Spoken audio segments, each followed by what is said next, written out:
Mummy Nepal for healthy child and safe motherhood. नमस्कार। देश तथा विदेशमा रहनुहुने सम्पूर्ण नेपाली दर्शकहरूलाई स्वस्थ बच्चा र सुरक्षित मातृत्व सम्बन्धी भिडियोहरू प्रसारण हुने मम्मी नेपाल च्यानलमा हार्दिक स्वागत गर्दछौँ। आजको भिडियोमा हामी बालबालिकाको खाना कस्तो हुनुपर्छ भन्ने विषयमा चर्चा गर्नेछौँ। धेरै दर्शकहरूले सोध्नु भएको प्रश्न, उमेर अनुसार बच्चाको खाना कस्तो हुनुपर्छ? आउनुहोस् भिडियोलाई अन्तिमसम्म हेरेर पूर्ण रूपमा जानकारी प्राप्त गर्नुहोला। बच्चाको खाना सन्तुलित हुनुपर्दछ। सन्तुलित आहार भनेको शरीरलाई आवश्यक पर्ने सबै पोषक तत्त्वहरू उचित मात्रामा समावेश भएको खानेकुरा हो। बालबालिकाको खानेकुरामा मुख्यतया 5 तत्त्वहरू आवश्यक हुन्छन्। कार्बोहाइड्रेट ऊर्जा दिनका लागि एकदमै महत्त्वपूर्ण छ। प्रोटिनयुक्त खानेकुरा जसले शारीरिक वृद्धि र मांसपेशीका लागि महत्त्वपूर्ण भूमिका खेल्दछ। प्रोटिनयुक्त खानेकुराहरू जस्तै अन्डा, माछा मासुहरू बच्चाको खानेकुरामा समावेश गर्नुहोस्। बोसोयुक्त खानेकुराहरू जसले ऊर्जा र मस्तिष्क विकासका लागि ठूलो भूमिका खेलेका हुन्छन्। भिटामिन र खनिज युक्त खानेकुराहरू बच्चालाई सधैँ खुवाउनुहोस् जसले रोग प्रतिरोधात्मक क्षमता र समग्र स्वास्थ्यका लागि महत्त्वपूर्ण भूमिका खेल्दछ। बालबालिकालाई प्रशस्त मात्रामा पानी पिलाउनुहोस्। यसले शरीरको सन्तुलन राख्नका लागि महत्त्वपूर्ण भूमिका खेल्दछ। यी सबै तत्त्वहरू सन्तुलित मात्रामा भएनन् भने बच्चामा कुपोषण, कमजोरी र बच्चाको वृद्धि र विकासमा ढिलाइ देखिन सक्छ। त्यसैले खानामा हरेक कुरा समावेश गरेर खुवाउनु पर्दछ। बच्चाको खाना उसको उमेर अनुसार फरक हुन्छ। बच्चाको वृद्धि र विकाससँगै उसलाई आवश्यक पर्ने पोषक तत्त्वहरू प्राप्त गर्नका लागि हामीले सूक्ष्म पोषक तत्त्व र बृहत पोषक तत्त्व सबै समावेश गर्ने खानेकुराहरू खुवाउनु पर्दछ। 6 महिनासम्म आमाको दुध सबैभन्दा उत्तम आहार हो।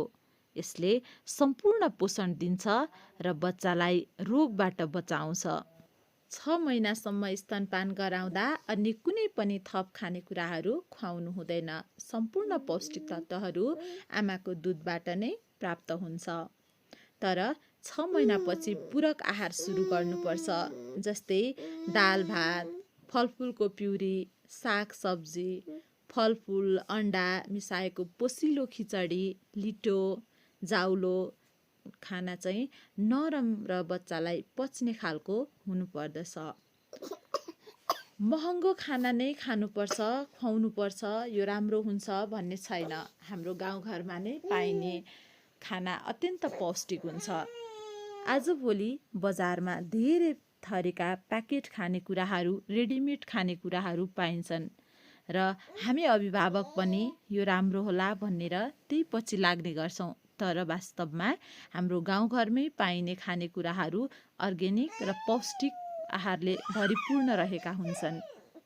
त्यसैले बच्चाको खानेकुरामा दाल, गेडागुडी, माछा मासु, अन्डा, हरियो सागसब्जी सबै कुराहरू समावेश गरेर खुवाउनुहोस्। बच्चालाई जङ्क फुड, अत्यधिक चिनी एड भएको र प्याकेट खाना सकेसम्म नखुवाउनुहोस् जसले बच्चाको स्वास्थ्यमा असर पुर्याउँछ। खानपानको व्यवहार कस्तो हुनुपर्दछ? केवल के खाने भन्ने मात्र होइन, कसरी खाने भन्ने पनि महत्त्वपूर्ण छ। नियमित समयमै खाना खुवाउनुहोस्। जबरजस्ती नखुवाउनुहोस्। सफा हात र सफा भाँडा प्रयोग गर्नुपर्दछ। आफू पनि बच्चासँगै बसेर खाने बानी गर्नुहोस्।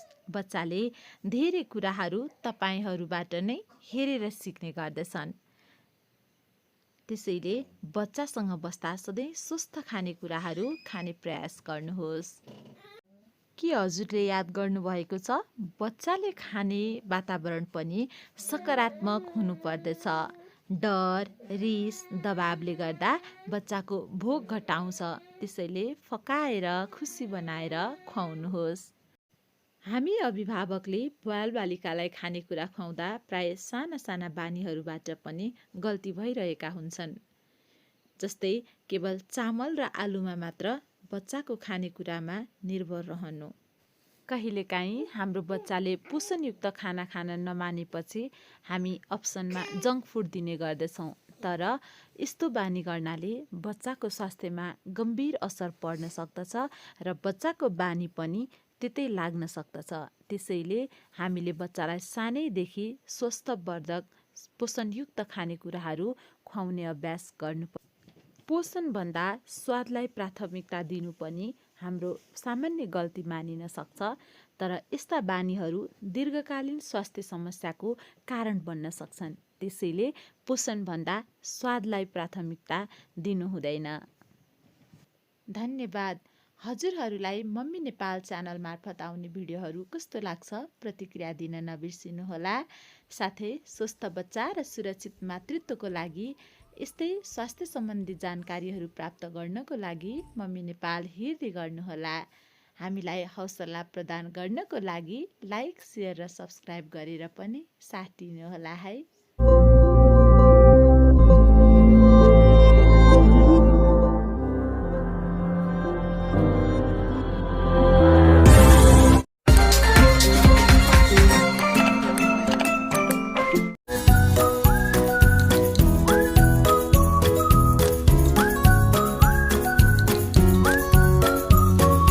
Mummy Nepal, for healthy child and safe motherhood.